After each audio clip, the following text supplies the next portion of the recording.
Welcome back to Silent Learning. Akhila miss ആണ്. അപ്പൊ നമ്മുടെ EVSന്റെ പരീക്ഷയാണല്ലേ നമുക്ക്.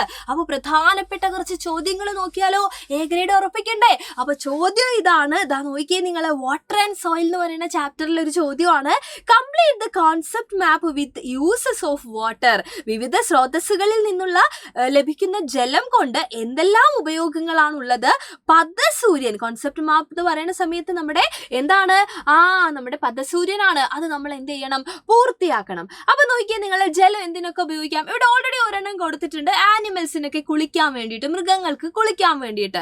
ഇനി എന്തൊക്കെ എഴുതാം നമുക്ക്? നമുക്കറിയാം കുടിക്കാൻ അല്ലേ. കുടിക്കാൻ എന്താവശ്യമാണ്? വെള്ളം ആവശ്യമാണ്. അതുപോലെ തന്നെ നമുക്ക് എന്തിനു വേണോടാ? കൃഷി ചെയ്യാൻ അല്ലേ. കൃഷി ചെയ്യാൻ എന്താവശ്യമാണ്? വെള്ളം ആവശ്യമാണ്. നമുക്ക് ആഹാരം പാകം ചെയ്യാൻ വേണ്ടേ? ആഹാരം പാകം ചെയ്യാൻ എന്താവശ്യമാണ്? വെള്ളം ആവശ്യമാണ്. ഇനി ഇതൊക്കെ കഴിഞ്ഞിട്ട് പല കാര്യങ്ങളും വാഷ് ചെയ്യാൻ, നമ്മളെ ക്ലോത്ത്സ് ആയിക്കോട്ടെ, അതുപോലെ തന്നെ എന്താണ് നമ്മളുടെ ഇംഗ്ലീഷിലായിപ്പോയി അല്ലേ എഴുതിയത്, എന്തിനു വേണ്ടിയിട്ട്? പാത്രം കഴുകാനായിക്കോട്ടെ, ഒക്കെ നമുക്ക് എന്ത് വേണം? നമുക്ക് എന്ത് വേണം? യെസ്, നമ്മുടെ വെള്ളം ആവശ്യമാണ്. അപ്പൊ അതൊക്കെ മിസ് ഇതാ ഇവിടെ എഴുതിയിട്ടുണ്ട്. അപ്പൊ ഇംഗ്ലീഷിൽ നമുക്ക് എഴുതി കൊടുക്കാവുന്നതേ ഉള്ളൂ അല്ലേ. അപ്പൊ ഡ്രിങ്കിങ് ഉണ്ട്, അതുപോലെ തന്നെ എന്താണെടാ? ഫാമിംഗ് ഉണ്ട് അല്ലെ. ഡ്രിങ്കിങ് ഉണ്ട്, ഫാമിംഗ് ഉണ്ട്, കുക്കിംഗ് ഉണ്ട് അല്ലെ. കുക്കിംഗ്, ആഹാരം പാകം ചെയ്യണം നമുക്ക്.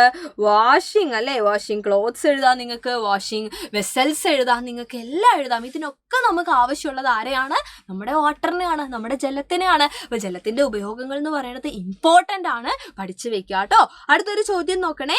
Which is the correct statement? ശരിയായിട്ടുള്ള പ്രസ്താവന ഏതാണെന്നാണ്. ഒരു പ്രസ്താവനയിൽ ശരിയായിട്ടുള്ളതൊക്കെ തിരഞ്ഞെടുക്കാനുള്ള ഒരു ചോദ്യം നമ്മൾ പ്രതീക്ഷിക്കണം. അപ്പൊ നോക്കിയേ, rain gauge is an instrument used to measure the rainfall എന്ന് പറഞ്ഞിട്ടുണ്ട്. മഴ അളക്കുന്നതിനുള്ള ഉപകരണമാണ് നമ്മുടെ മഴമാപിനി. ആണോ? അങ്ങനെയാണോ? മഴമാപിനിയെ കുറിച്ച് നമ്മൾ എല്ലാവരും പഠിച്ചിട്ടുണ്ട് അല്ലെ. കൃത്യമായിട്ട് നമ്മൾ പഠിച്ചിട്ടുണ്ട്. ടു മെഷർ റെയിൻഫോൾ, മഴ അളക്കാൻ വേണ്ടിയിട്ടാണ്. അപ്പൊ ഈ തന്നിരിക്കുന്ന സ്റ്റേറ്റ്മെന്റ് ശരിയാണ് അല്ലെ. രണ്ടാമത്തെ സ്റ്റേറ്റ്മെന്റ് നോക്കാം നമുക്ക്. The amount of rainfall recorded in rain gauge will be the same every day. മഴമാപിനിയിൽ രേഖപ്പെടുത്തുന്ന മഴയുടെ അളവ് എല്ലാ ദിവസവും തുല്യമായിരിക്കും എന്നാ പറയുന്നേ.